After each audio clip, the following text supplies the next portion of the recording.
السلام عليكم ورحمة الله وبركاته. إن الحمد لله نحمده ونستعينه ونستهديه ونستغفره ونعوذ بالله من شرور أنفسنا وسيئات أعمالنا. من يهده الله فلا مضل له ومن يضلله فلا هادي له. أشهد أن لا إله إلا الله وحده لا شريك له وأشهد أن محمدا عبده ورسوله. اللهم صل وسلم وبارك على سيدنا محمد وعلى آله وأصحابه أجمعين.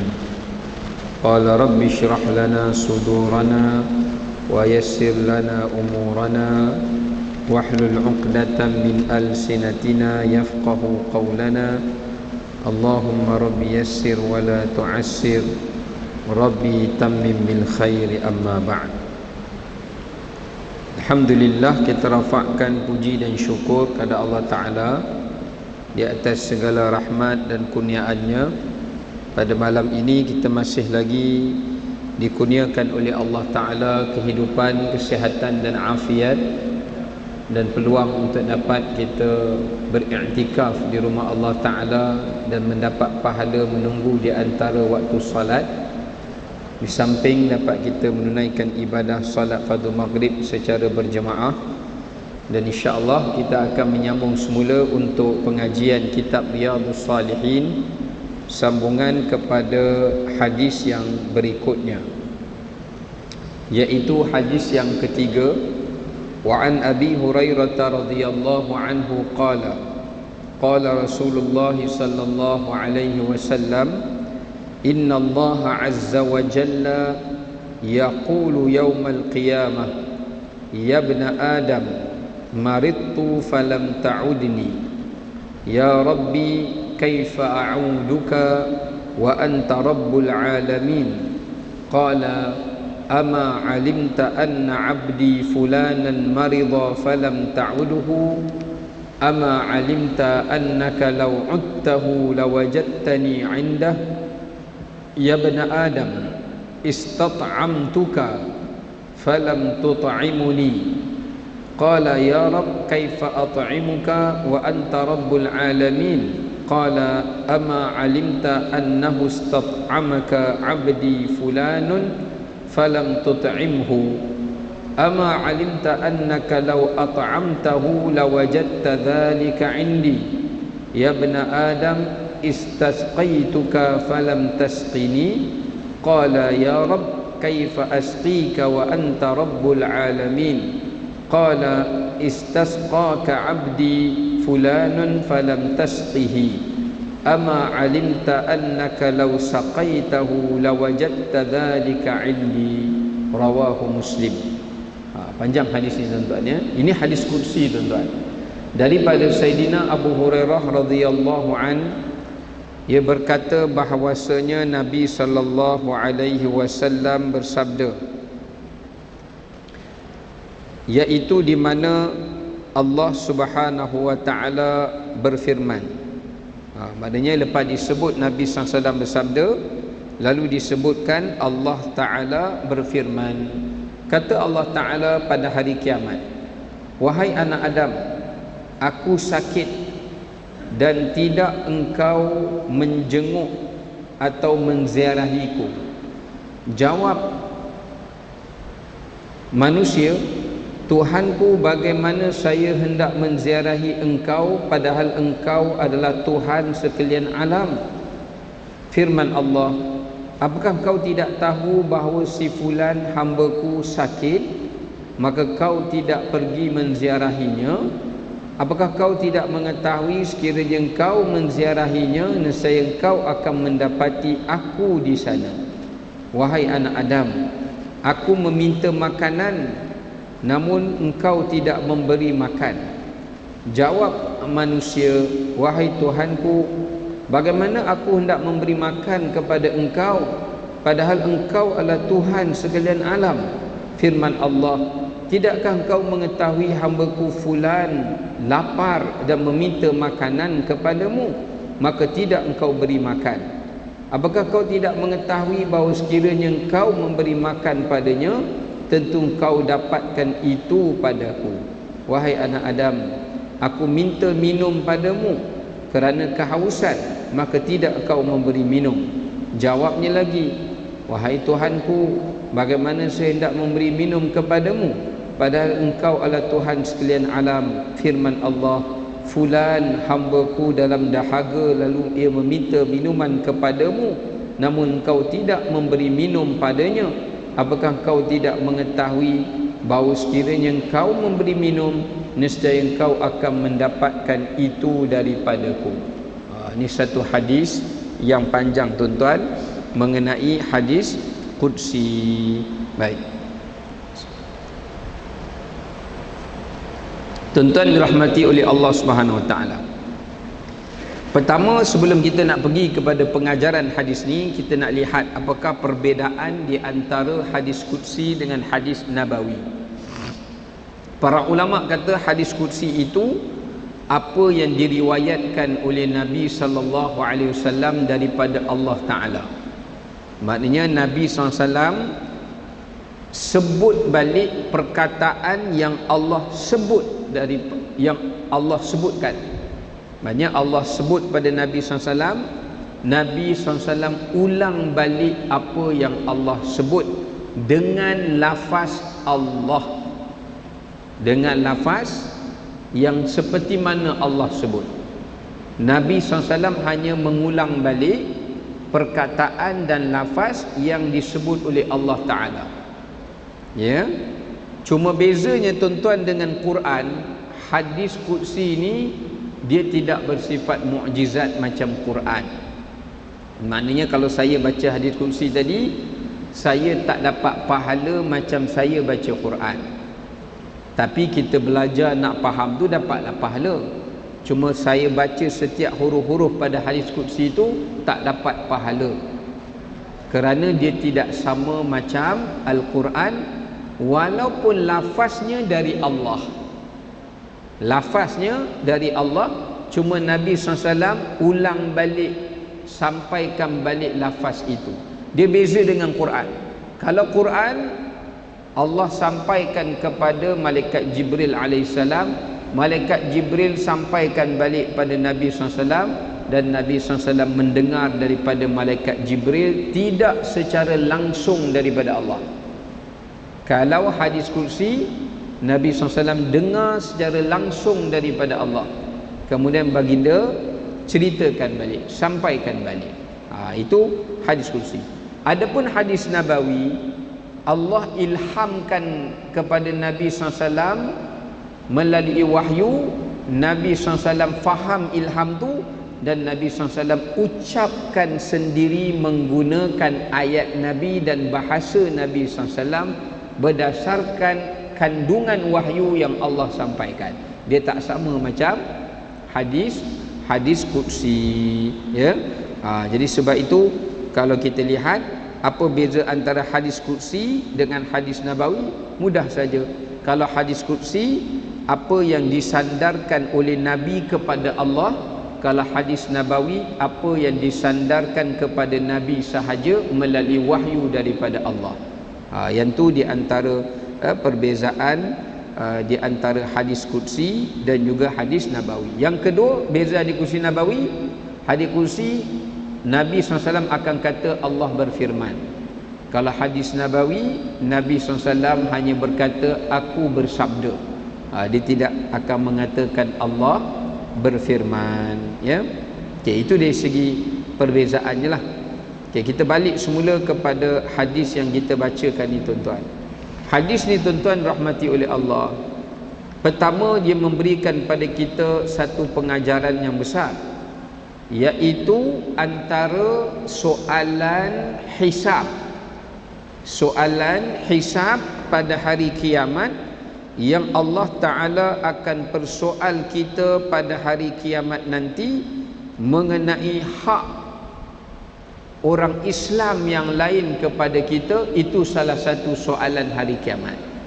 Bukan soalan dalam kubur ni, soalan ketika di padang mahsyar, ketika kita dihisap oleh Allah. salah satu bentuk soalan Allah pada kita, ini soalan dia. Ini soalan dia.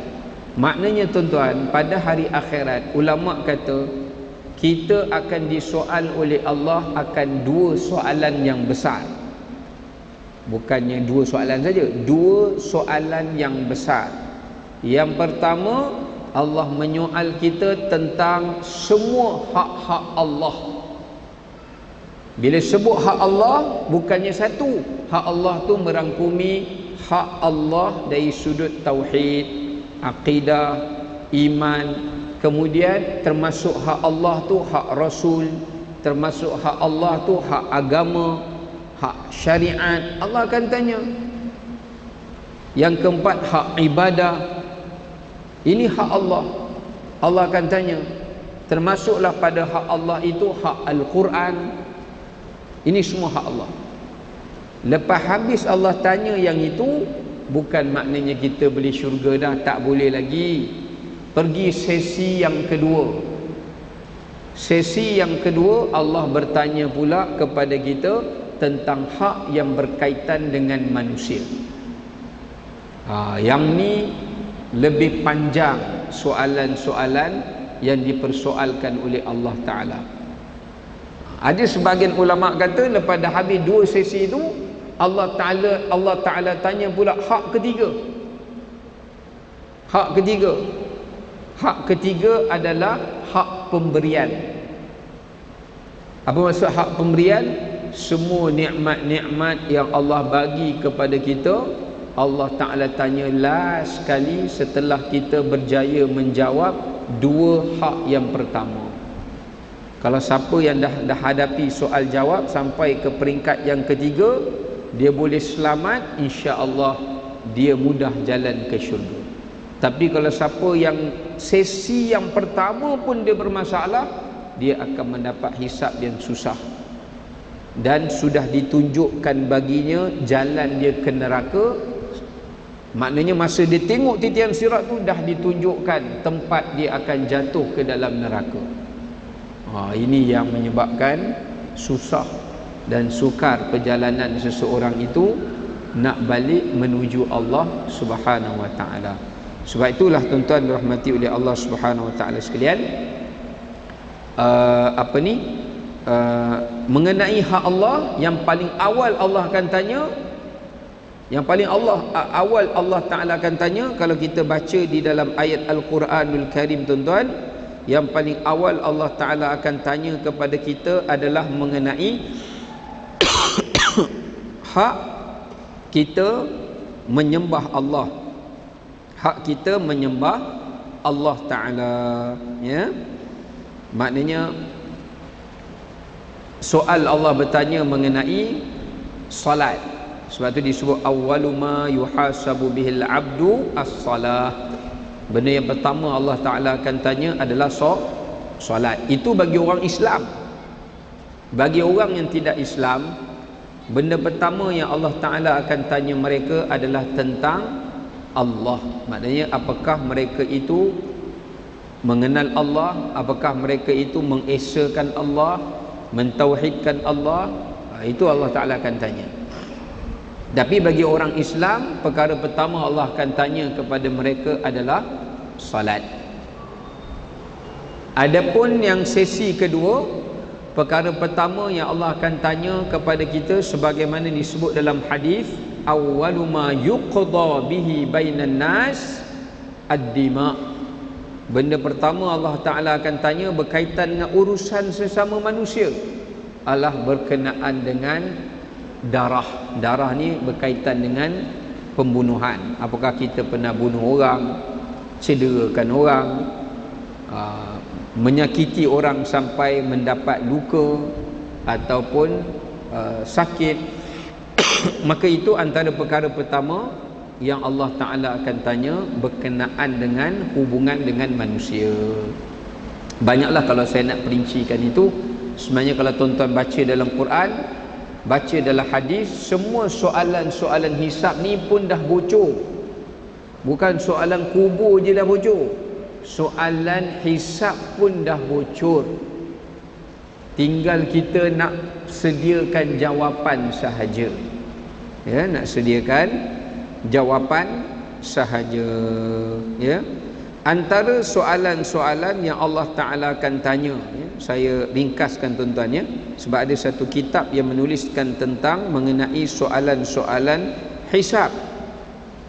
Yang pertama, Allah Ta'ala tanya mengenai dirinya. Allah Ta'ala tanya, siapa aku? Sebab kita sebelum datang kat dunia, kita dah ambil janji dengan Allah. Alastu bi rabbikum? Qalu bala. Ya, engkau Tuhan kami. Bila balik kat dunia, syirikkan Allah. So bila balik, soalan pertama Allah akan tanya, aku ni siapa? Kalau mereka kata engkau Tuhan yang bersama dengan engkau ada Tuhan lain, maknanya dia ni orang musyrik. Ada yang jawab engkau ni bukan Tuhan dan sebagainya. Ini maknanya orang-orang yang akan dilemparkan langsung ke dalam api neraka. Sebab awal-awal lagi dia jawab soalan Allah bukan Tuhan atau Allah Tuhan yang disekutukan, dia akan terus dipercepatkan untuk dilempar dalam neraka. Tak perlu hisap-hisap yang panjang, sebab semua kebaikannya tak diterima oleh Allah Ta'ala. Soalan yang kedua, kalau tuan-tuan baca dalam Quran, Allah Ta'ala tanya tentang apa? Allah Ta'ala tanya tentang Rasul. Siapa Rasul ni? Setiap umat tu akan ditanya, ini siapa ni? Inilah Rasul yang diutuskan pada kami. Sebab tu kalau kita baca dalam Quran, Allah Ta'ala sebut dalam surah Al-Ma'idah ayat 109, yauma yajma'ullahu ar-rusul fayaqulu madza ujibtum. Allah himpunkan semua rasul, Allah Ta'ala tanya kat setiap umat, ni siapa ni? Mereka kata ni rasul sekian-sekian, ni rasul sekian-sekian. Apakah kamu ikut ajaran rasul tu? Tak ikut. Itu proses soalan hisab yang kedua. Sebab tu tuan-tuan, kalau kita kenal Nabi SAW banyak, kita ikut sunnah Nabi banyak kita buat amalan yang mendekatkan diri kita kepada Allah dan kepada baginda melalui selawat. Ini semua antara perkara-perkara yang memudahkan bicara dan perjalanan kita ketika mana kita dihisab oleh Allah Ta'ala. Yang ketiga, Allah bertanya tentang hukumnya, kitabnya, syariatnya, perintahnya, larangannya. Lepas habis tu Allah Ta'ala tanya tentang nikmatnya. Sebagaimana Allah sebut dalam surah Al-Isra, pendengaran, penglihatan, akal, kullu ulaika kana anhu mas'ula. Allah akan tanya. Ya. Paling banyak Allah tanya telinga. Lepas telinga, mata. Lepas mata, akal. Ini soalan yang paling banyak Allah Ta'ala tanya berbanding tangan, berbanding kaki, berbanding kepala. Sebab apa? Sebab telinga banyak mendengar benda yang baik, menyebabkan manusia jadi baik. Kalau mendengar banyak benda tak baik, manusia jadi tak baik. Mata melihat yang tak baik, mendorong manusia buat tak baik. Macam tu juga dengan akal mereka. Banyak berfikir yang tidak baik, maka banyaklah kesulitan hisabnya pada hari akhirat. Ya. Selain daripada itu, apa yang Allah Ta'ala akan tanya kepada mereka adalah mengenai amalan mereka. Ini kita dah sebut dah, solat dan sebagainya. Antara yang Allah Ta'ala akan tanya juga kepada kita pada hari kiamat adalah tentang tanggungjawab. Lepas tu kalau tuan-tuan baca dalam surah Al-Isra ayat 34, Allah berfirman, wa aufu bil ahdi innal ahda kana mas'ula. Sempurnakanlah tanggungjawab kamu, kerana tanggungjawab kamu itu semua akan disoal oleh Allah. Tanggungjawab ayah, tanggungjawab suami, tanggungjawab apa sajalah, semua Tuhan akan tanya. Apa saja jawatan yang kita pegang, Allah Ta'ala akan tanya. Ya. Yang seterusnya Allah tanya apa lagi? Allah tanya tentang nikmat-nikmat yang lain. Tsumma latus'alunna yauma idzin 'anil na'im. Bila sahabat tanya, ya Rasulullah, naim kat situ tu apa maknanya? Nak suruh Nabi SAW buat contoh. Nabi kata kepada Abu Bakar, kamu tahu tak, nikmat yang Allah akan tanya tu termasuklah al-aswadan. Al-aswadan. Sahabat kata, apa itu dua benda hitam? Dua benda hitam itu adalah buah tamar dan air kosong.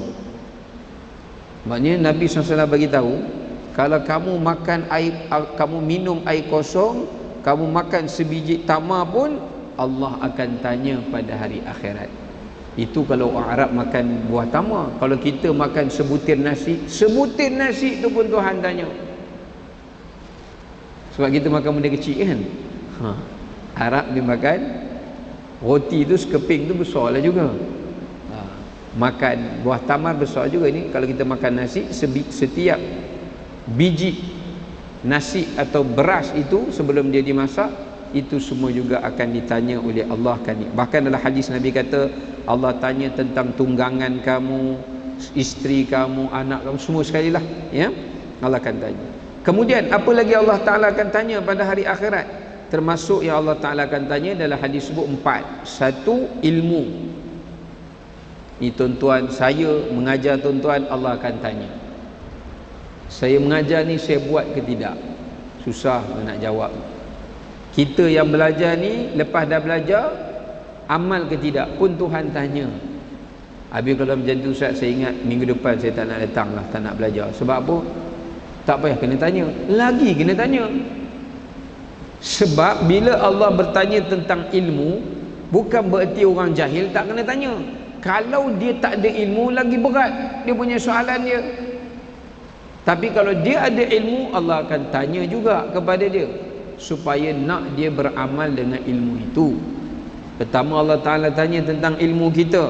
Tak kisahlah ilmu apa yang kita mahir pun Tuhan tanya, bukan ilmu akhirat saja, ya. Kita gunakan ilmu itu untuk apa? Yang kedua, Allah Ta'ala tanya kepada kita tentang umur, usia kita.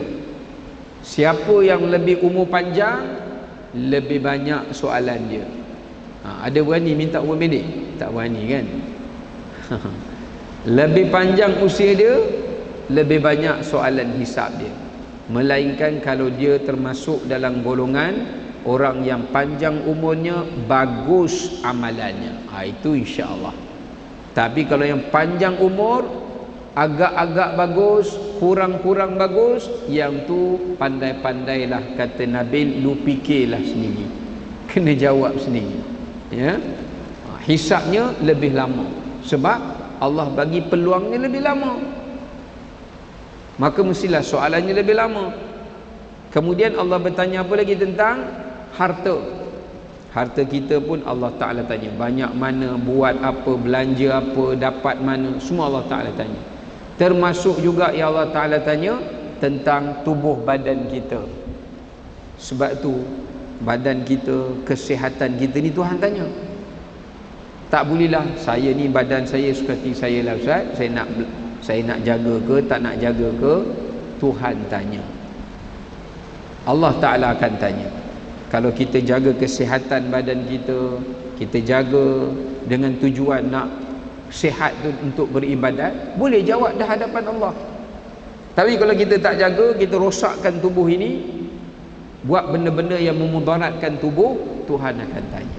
Bukan kerana Allah Ta'ala tak tanya, sebab jasad ni Allah bagi untuk kita sebagai amanah. Jadi Allah Ta'ala akan tanya, ya. Bayangkan kesihatan pun ditanya, apatah lagi perkara-perkara yang lain, ya. Baik. Kemudian antara yang ditanya, sehingga dalam hadis Nabi SAW sebut, kalau seseorang itu, kata Sayyidina Abu Dhar, orang yang memiliki 2 dirham lebih teruk hisapnya daripada orang yang ada 1 dirham. Contohlah tuan-tuan ada RM2, masa meninggal tu ada RM2. Seorang lagi meninggal ada RM1. Yang RM2 tu lagi panjang hisapnya daripada RM1. Bayangkan kalau ada lagi banyak benda tu, lagi banyaklah hisapnya. Kecuali kalau harta-harta tu kita dah letakkan 1/3 untuk diwasiatkan untuk wakaf atau kebajikan, dan yang selebihnya kita dah niatkan untuk difaraidkan kepada waris, ya. Dan kita pesan kepada anak-anak kita, gunakan harta ni pada perkara-perkara kebaikan, ya. Itu tak apalah, sebab kita dah buat wasiat. Kemudian antara soalan yang Allah Ta'ala akan tanya juga, banyaklah tuan-tuan ya, antara soalan yang Allah Ta'ala akan tanya juga termasuklah soalan mengenai hak sesama orang Islam, hak sesama orang Islam dan makhluk-makhluk Allah yang lain pun Tuhan tanya. Contoh, kita nampak satu binatang misalnya, dia kalau dibiarkan mati misalnya,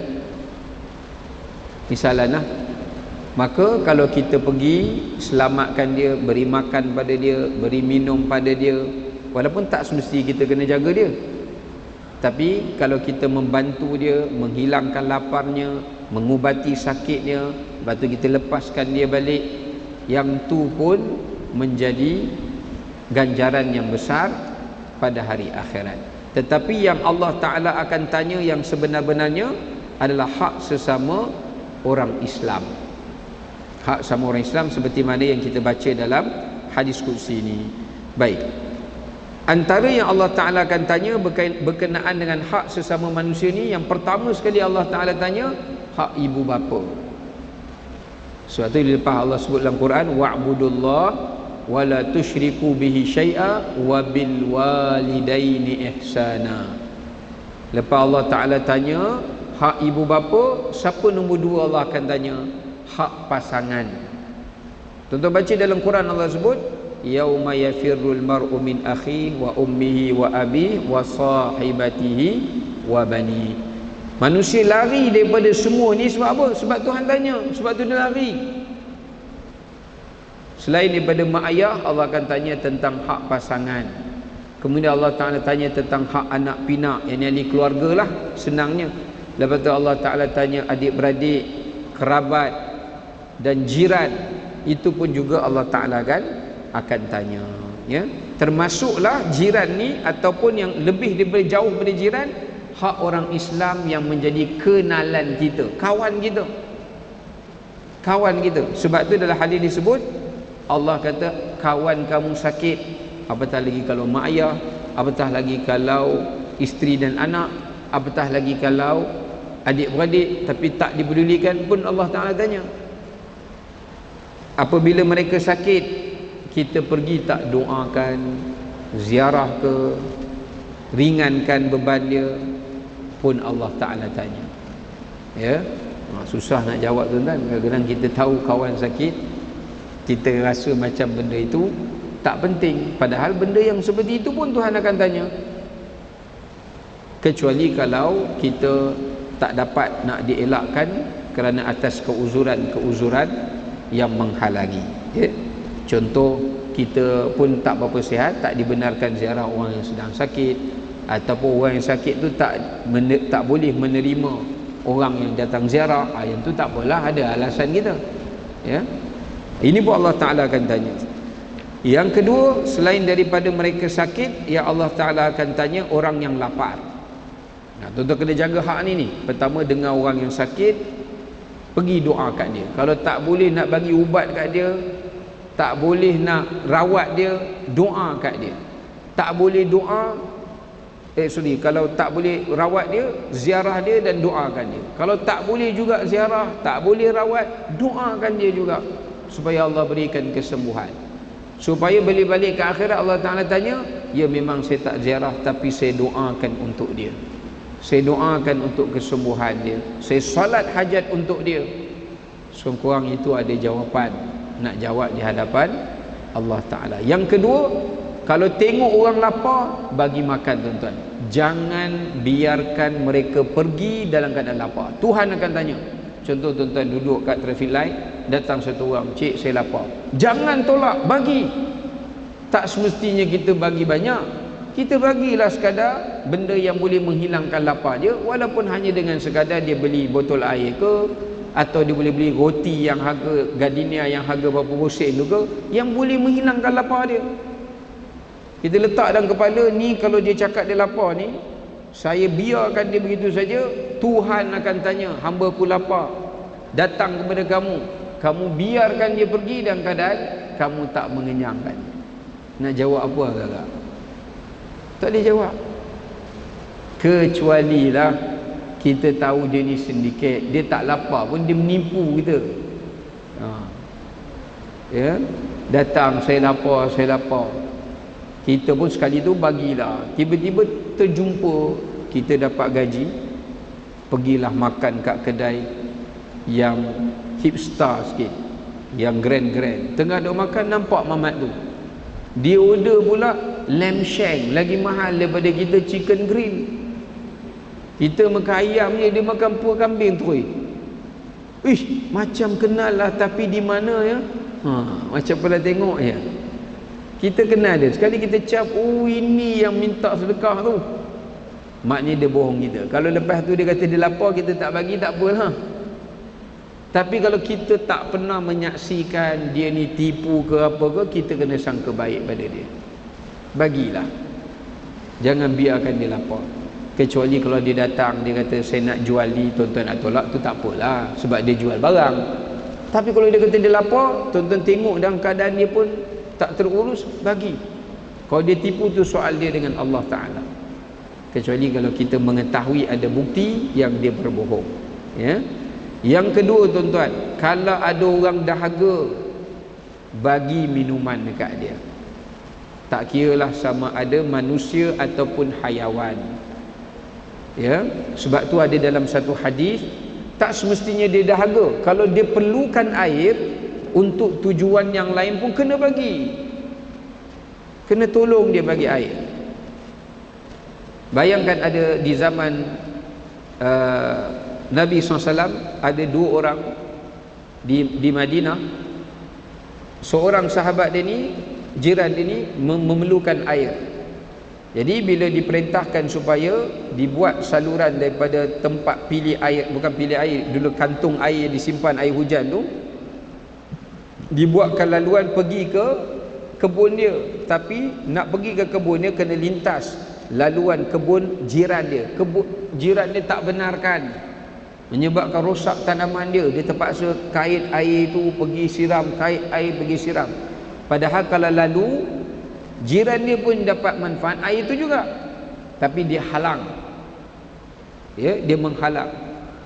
Maka pada ketika itu dikatakan padanya, sesungguhnya dia juga akan dihalangi daripada mendapat rahmat Allah Subhanahu Wa Taala.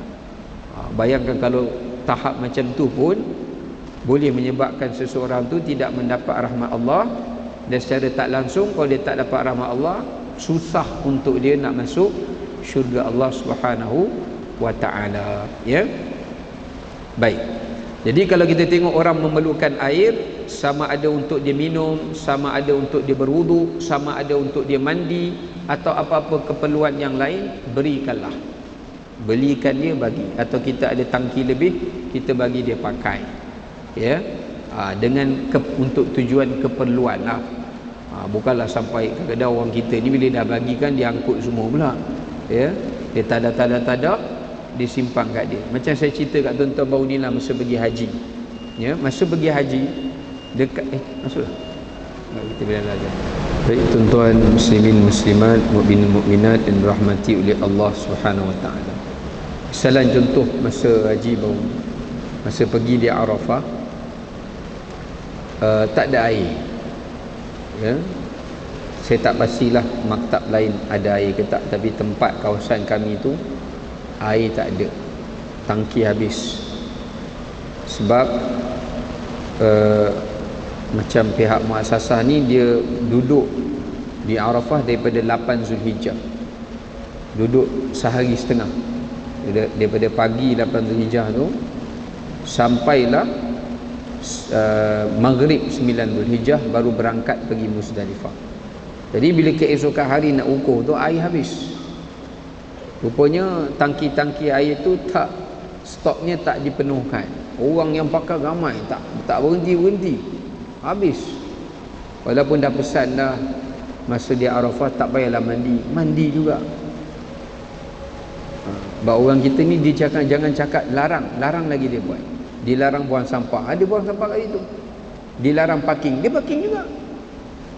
Dia jangan cakap dilarang, sila buat, lepas tu denda dia. Boleh tak buat. Baik. Tak apalah, nak pendekkan cerita, bila air dah tak ada, orang nak buang air juga tuan-tuan, mana boleh tahan sebab kita makan, minum. So dibekalkan air mineral kecil lagi dah daripada ni, tidaklah besar macam ni, kecil lagi. So orang pakai mineral lah untuk istinja. Pakai pihak pengurusan dah bagi tahu, kalau buang air kecil pakai sikit sudahlah, tak payahlah habiskan sebotol, sebab stok yang selebihnya boleh buat untuk orang minum. Takkan suruh nak pakai untuk buang air je. Kan nak minum apa? Tak ada air pun tak boleh, panas. Kalau terlalu tak ada air, kekeringan pun boleh bahaya. Dan kalau nak buang air besar, bolehlah pakai sebotol tu, ya. Tapi manusia ni tuan-tuan, dia ambil banyak botol, dia sorok dalam beg dia. Jadi bila orang lain nak istinja, air dah tak ada, nak cari botol air dah habis. Bila tanya ada siapa ambil lebih, tak ada lebih, tak nak bagi, tak ada pilihan, buang je lah air kat situ. Buang jugalah dalam keadaan macam tu.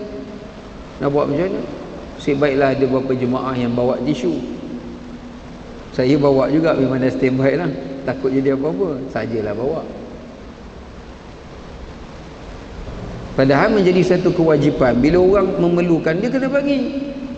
Itu sifat manusia, ya.